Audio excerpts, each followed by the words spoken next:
La chronique économique. Une présentation des services financiers Raymond Sanson, 118 Avenue de la Gare, Montmagny, 418-248-3583.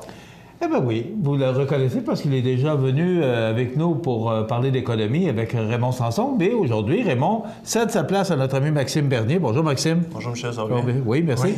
Maxime, on parle de fin d'année. Oui, il faut penser qu'aujourd'hui, on est le 5 décembre, que la fin d'année s'en vient. Ça fait un paquet de choses à penser, rapport d'impôts, il faut penser à tout parce que le 31 décembre, c'est la date officielle de fin d'année. C'est ça, puis avec tous les shopping des fêtes, il va falloir se prendre un peu d'avance. Juste avant de commencer sur la fin d'année, il y a quelques nouvelles économiques qui sont arrivées la semaine passée au niveau du taux de chômage. Le taux de chômage aux États-Unis, juste quelques points là-dessus, il est au plus bas depuis 2007. Cependant, il y a beaucoup de journalistes qui ont fait la chronique avec ça en disant que c'est une excellente nouvelle. Est-ce que c'est une bonne nouvelle? Bien, je vais juste mettre quelques points là-dessus parce qu'on s'attendait que le secteur manufacturier aux États-Unis allait prendre du regain. Mais c'est pas le cas, c'est ça. Le taux de chômage, il est bas. Cependant, c'est encore les mêmes secteurs qui sont en bonne performance, donc les services. Et puis, la consommation qui est encore dans un bon secteur, qui crée des emplois. Cependant, le secteur manufacturier, donc les usines, tout ça, c'est encore en baisse. C'est toujours en baisse. Donc, à ce moment-là, on espère peut-être que Trump, même si on a quelques lacunes par rapport à lui, mettons, disons, qui pourrait peut-être... il a sauvé déjà quelques milliers d'emplois depuis la semaine passée, mais il va falloir qu'il crée des emplois plus que ça. Fait que c'est rien qu'un petit bémol que je voulais apporter de ce côté-là. Point de vue québécois, on a vu que le taux de chômage est rendu à 6,2 %, le plus bas depuis 40 ans quand même au Québec. Cependant, de même côté, étant donné que la démographie au Québec change, il y a de plus en plus de personnes qui tombent à la retraite, ça joue sur le taux de chômage parce que la population active, qui est calculée en taux de chômage, la population active, c'est les personnes qui sont en emploi ou qui recherchent de l'emploi. Donc, étant donné qu'il y a de plus en plus de personnes qui tombent à la retraite, ça joue sur le taux de chômage. Donc, es-tu en train de me dire que c'est artificiel un peu, ce qui... Bien, un peu. Je vais vous donner quelques chiffres au mois de novembre. Au mois de novembre, il y a eu 8 500 créations d'emplois au Québec. Cependant, la population active a descendu de 20 000. OK.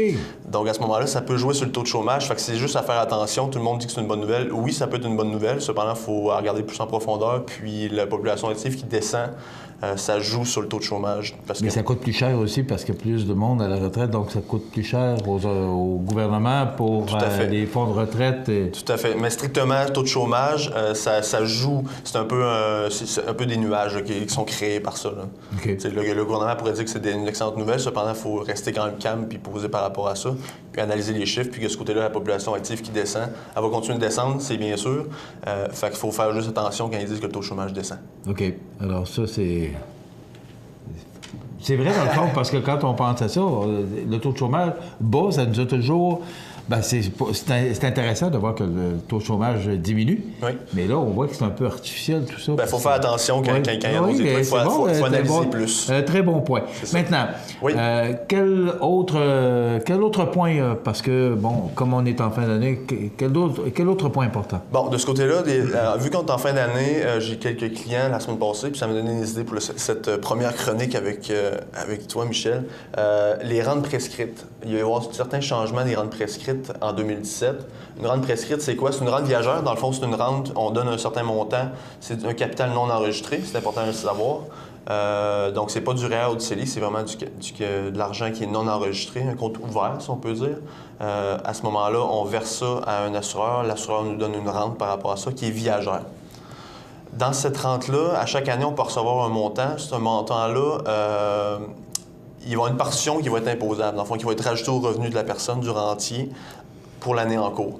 Le changement fiscal qui arrive, c'est que ça va être plus imposé en 2017. Donc, pour les personnes qui préféraient ou qui voudraient souscrire une rente dans les prochaines années, je vous conseille de le faire fortement en 2016 parce que ça va être beaucoup moins imposé qu'en 2017. J'ai sorti quelques chiffres, un petit calcul. Un homme de 70 ans qui a 100 000 $ en capital non enregistré. Qu'est-ce que tu veux dire pour bien faire comprendre? C'est quoi un capital? L'argent... Ils comprennent dans leur langage, là, mais c'est quoi un capital non enregistré? En fait, c'est de l'argent non enregistré. C'est pas du REER, c'est pas du CELI, c'est pas un CRI. C'est un placement qu'on a. C'est un placement qui n'est pas sous la coquille REER ou CELI. OK. Donc, on appelle ça un capital non enregistré. C'est ça, c'est un compte ouvert. On prend ouvert. Cet argent-là, c'est ça. On décide de la placer C'est ça. On la donne, en fait, comme l'exemple qu'il y a, c'est un 100 000 que la personne aura non enregistré, donc un compte ouvert qui n'est pas un REER ou un CELI. Elle donnerait à une compagnie d'assurance, souvent. La compagnie d'assurance nous verse un revenu annuel ou mensuel. À ce moment-là, le calcul que j'ai fait, c'est 6 000, mettons, si on donne 100 000 pour une rente viagère, dans le fond, une rente garantie à vie, elle vous donne un montant tout au long de votre vie, même si vous décédez à 110 ans, elle va continuer de payer. C'est 6 808 j'ai calculé les calculs, ça s'est fait il y a quelques mois, donc probablement que ça a augmenté depuis. Cependant, c'est 6 808 Des 6 808 en 2016, il y aurait 272 qui seraient imposables. Okay? Donc, serait rajouté à votre revenu imposable de l'année en cours. OK. Si on attend 2017, c'est là la différence. En 2017, le montant, il augmenterait à 926 Donc, on parle de 4 fois et demi plus de montant qui pourrait être imposable. Donc, c'est là le problème qu'il y a entre les deux. Mais es-tu en train de nous apprendre, Maxime, que le taux d'imposition va augmenter en 2017? Non, c'est pas ça que je veux dire. C'est que dans une rente prescrite, dans une rente viagère, on donne du capital puis on donne des intérêts aussi. Okay. Donc, le capital, bien sûr, il a déjà été imposé, donc il ne sera pas imposé. Cependant, les intérêts vont être imposés puis ils vont être plus imposés dans les rentes prescrites. Pas forcément dans du revenu d'emploi ou quelque chose. C'est vraiment dans les rentes prescrites. Le montant va être beaucoup plus imposé en 2017. Donc, s'il y a des gens qui nous écoutent qui penseraient que ça serait une bonne idée d'acheter une rente, je vous conseille fortement de la faire en 2016, d'ici à la fin de l'année, dans le prochain mois, en fait, en 2016, que plutôt qu'en 2007, parce qu'en 2007, va être beaucoup plus imposé, donc pas mal moins avantageux pour vous. Bon. On est le 5 décembre aujourd'hui. Il reste à peu près 26 jours avant la fin de l'année. C'est REER, c'est le temps d'y penser, parce que c'est sûr que là, l'année d'imposition s'en vient pour la fin de l'année d'imposition. C'est ça, tout à fait. Du côté des REER, ça peut aller plus tard parce qu'on peut cotiser au REER par la suite.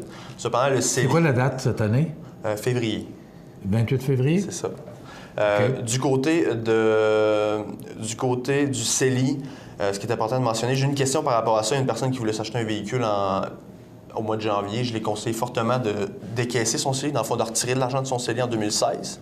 Parce qu'en 2017, il va être capable de remettre l'argent qu'il a décaissé de son CELI, OK? Plus la cotisation 2017. Donc, c'est seulement... s'il y a des personnes qui nous écoutent, qui ont besoin de l'argent en janvier, février, mars, c'est plus intéressant de la retirer en 2016, parce qu'en 2017, on va être capable de la remettre, cet argent-là. Donc, si on décaisse, mettons, si on retire 5 000 de son CELI, puis en 2017, la cotisation CELI de 5 500 encore, on va être capable de remettre 10 500 dans le CELI et non 5 500 si on attend en 2017. Donc, si on attend en 2017, on va seulement être capable de cotiser la cotisation CELI et non ce qu'on a retiré parce qu'il faut attendre une année avant de pouvoir remettre l'argent dedans.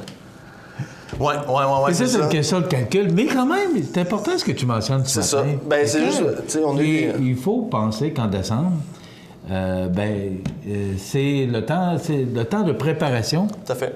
Pour le rapport d'impôt qui va suivre dans les premiers mois de 2017. Tout à fait, c'est ça. Donc, moi, les prochaines chroniques, ça va être beaucoup sur la fin d'année, qu'est-ce qu'il faut faire, c'est quoi les avantages, c'est quoi qu'il faut, qui est intéressant de faire pour la fin d'année. Donc, Raymond va poursuivre sur ma lancée. Il y a beaucoup de choses en fin d'année, sauf que nous, on va le faire en plusieurs étapes. Pour continuer, il y a un dernier point que je voulais parler, c'était beaucoup les fonds de catégorie de société. OK, chez nous, ça s'appelle comme ça, où c'est les fonds de placement qui sont constitués en société. Donc, normalement, un fonds de placement est constitué en fiducie, mais il y a une autre structure qui est faite en société. La différence qu'il y a, c'est le compte en société est fait pour l'argent, encore une fois, non enregistré. Donc, c'est pas du REER, c'est pas du CELI.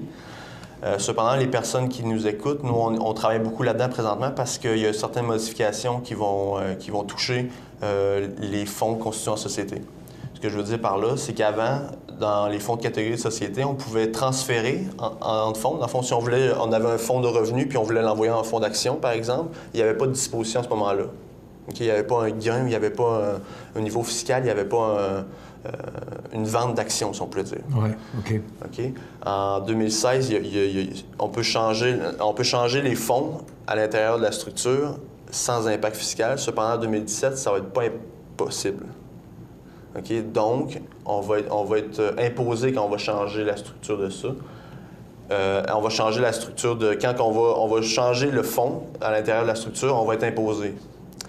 Donc, si vous avez des changements à faire, nous, dans nos clients, on est là-dedans à temps plein présentement. On suggère fortement de regarder vos portefeuilles présentement, si vous avez des comptes ouverts, dans le fond de l'argent qui est non enregistré, puis de faire les changements qui sont nécessaires à ce moment-là. C'est le temps de les faire. C'est le temps de les faire là, plutôt d'attendre en 2007, parce que vous allez être imposé en 2007, en 2016, vous ne l'êtes pas. Fait que c'est pas mal plus avantageux de le faire là. Puis de l'impôt, on le sait, Raymond Sanson nous en a tellement parlé, ça fait 5 ans qu'il nous en parle, que si on peut en sauver de l'impôt, ben c'est leur travail. C'est ça. OK, ben on va poursuivre en décembre, justement, sur cet objectif-là. Qu'est-ce qu'on peut faire pour sauver de l'impôt? Qu'est-ce qu'on peut faire pour peut-être en économiser, aller chercher plus d'impôts sur votre rapport d'impôt qui viendra à échéance le 30 avril prochain. Tout à fait. Merci beaucoup, Maxime Bernier. Merci à vous. Ça a bien été? Ça a bien été encore. Oui, ça n'a pas trop fait mal. Non, c'est pas super.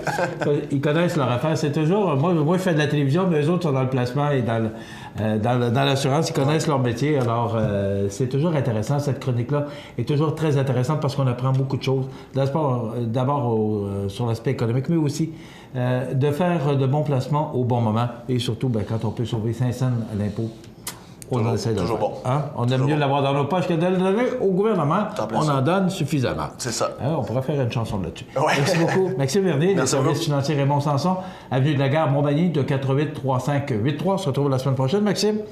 Peut-être. Ou Raymond. Merci, Maxime Bernier. Voilà pour l'aspect économique de notre émission. Dans quelques instants, les anniversaires.